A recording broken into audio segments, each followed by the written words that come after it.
Pénélope, vous êtes de retour. Pénélope, vous avez la bouche pleine. Enfoiré. J'ai fini ma madeleine. Salut Pénélope, Salut. tu es de retour. Oui, C'est fou. j'ai jamais été très loin, tu sais. J'étais C'est dans vrai. ton cœur depuis le début, Fabrice. Depuis le début, tout à fait. Pénélope, tu m'as envoyé un SMS pour me dire une BD à chroniquer. Aïe.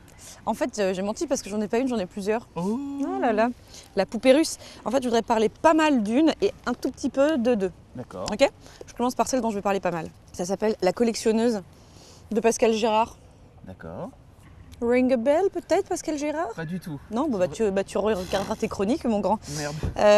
Tu mèneras ta petite enquête et tu verras que j'ai déjà chroniqué un livre de Pascal Gérard. Oh. Il est québécois. Oui. Je sais pas à quel point je peux raconter sans que ça fasse chier parce que je vais tout raconter, mais en gros, l'histoire c'est autobiographique. Pascal Gérard, c'est un jeune homme qui est auteur de BD, donc il a déjà publié des bouquins qui ont plutôt pas mal marché en plus. Et puis en fait, au début du livre, il se fait larguer comme une merde après une histoire de 9 ans. Donc il est au fond. Il va s'installer provisoirement chez des amis qui ont un bébé. Donc déjà, il sent qu'ils sont sympas de l'accueillir, mais bon, voilà. Et en fait, son ex n'arrête pas de lui envoyer tout le temps des cartons de ses affaires au fur et à mesure. Genre, tiens, t'es gentil, tu reprends tes merdes. Et notamment, ces 2 milliards de BD, donc il a des cartons de livres partout. Elle lui envoie aussi, je sais pas si tu vois, elle lui envoie une grosse tête géante d'elle-même, parce qu'il y avait un Halloween où ils étaient venus déguisés l'un en l'autre. Et du coup, hyper étrangement, elle lui renvoie la grosse tête. Du coup, il la pose dans sa chambre et il essaye de penser à autre chose. Et il y a la grosse tête de son ex par terre qui le regarde tout le temps. C'est horrible. Bon bref, c'est pas ça l'histoire.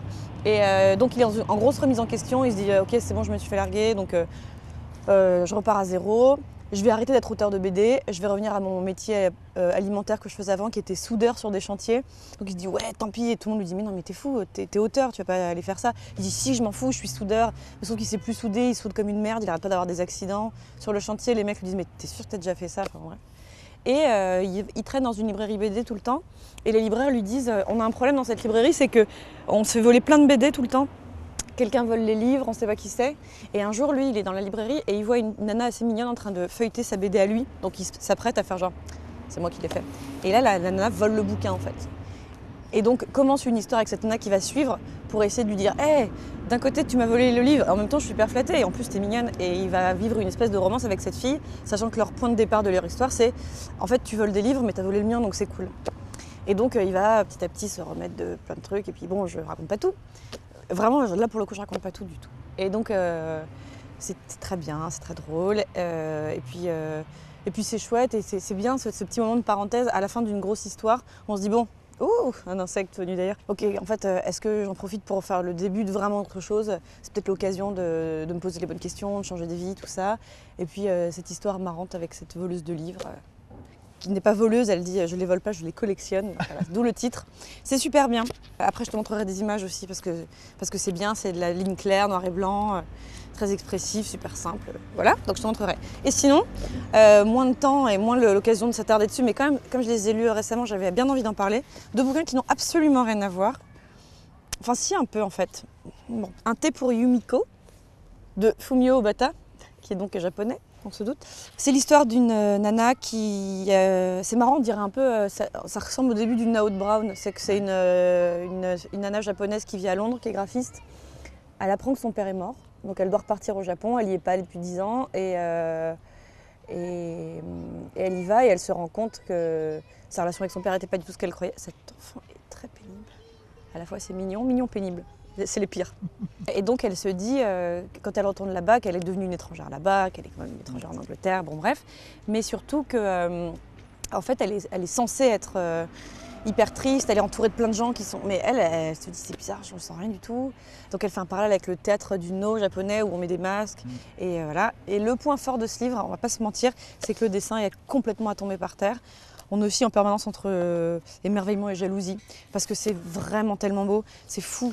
Moi j'avais envie de changer de métier. Voilà, j'ai lu ça, je dis bon bah, très bien, j'arrête tout. C'est trop beau, c'est trop beau. Je te montrerai des images. Et dans un autre registre, La cicatrice de Gilles Rocher, exercice de diction potentiel. Gilles Rocher, ça te parle pas non plus, tu te souviens pas ? Ta mère la pute. Oh! Bah oui, Ah bah oui. bah oui. D'accord. Alors, je vais faire la vraie critique de BD. On retrouve cette écriture propre à Gilles Rochier, à la fois percutante et je ne sais pas comment finir cette phrase. C'est l'histoire d'un mec qui a la trentaine, qui vient de se marier, qui a un vrai travail où on a un costard et on ne sait pas bien ce qu'il fait, mais il a des gros collègues qui font des blagues à la cantine et son boulot, ça a l'air l'enfer. Et un jour, il est chez lui, il prend sa douche. Sa femme lui dit vite, chérie, car mes parents viennent dîner. Et il est sous la douche, il fait c'est bizarre. Ok, alors j'en ai pour 17 secondes montre en main. Il se rend compte qu'il a une cicatrice et il se dit mais attends, c'est nouveau quoi. Il a une super grosse cicatrice et il se dit c'est marrant. Il demande à sa femme, il dit et en fait il trouve pas d'occasion de demander à sa femme s'il l'avait avant. Il va voir ses parents mais pareil il n'arrive pas à trouver d'occasion. En fait ce mec communique avec personne. C'est-à-dire qu'il a beau avoir il a envie de poser la question à son frère, à ses amis d'enfance, et en fait à chaque fois la communication est tellement merdique qu'il n'arrive pas à savoir d'où vient cette putain de cicatrice. Et il se dit mais je suis pas fou, je saurais si j'avais eu un truc comme ça. Et en fait lui aussi il prend conscience du fait qu'il est dans un tumulte comme ça, mais il se pose plein de questions sur sa vie. Et ce moment particulier qui est cette espèce de cicatrice qui vient mettre un peu un coup de pied dans la fourmilière dans sa vie, c'est pour ça que ça me fait un peu penser d'ailleurs à ça. C'est un événement un peu imprévu et fou et dramatique fait que tout d'un coup tu te dis mais attends en fait c'est quoi ma vie et tu bugs complètement. Donc les deux m'ont quand même un petit peu fait penser l'un à l'autre, même si alors pour le coup graphiquement ça n'a rien à voir, ni dans la narration ni rien, mais c'est super les deux. Celui-là est un peu plus haletant, tu vois, un peu plus oh là là mais c'est quoi cette cicatrice, et celui-là est plus oh là là j'ai tellement envie d'aller au Japon, c'est trop beau, et encore une fois envie de dessiner comme cette personne qui est vraiment odieuse. Tellement il dessine bien. Voilà, donc la collectionneuse, la cicatrice et un thé pour Yumiko. Eh bien, ça faisait longtemps, mais paf! Mais t'as d'un vu, coup. boum! Moi je suis comme ça, je reviens et bam! Bac dans les bacs avec mes madeleines. Et le monsieur insiste, on va couper. Merci, bonsoir, salut. bonsoir.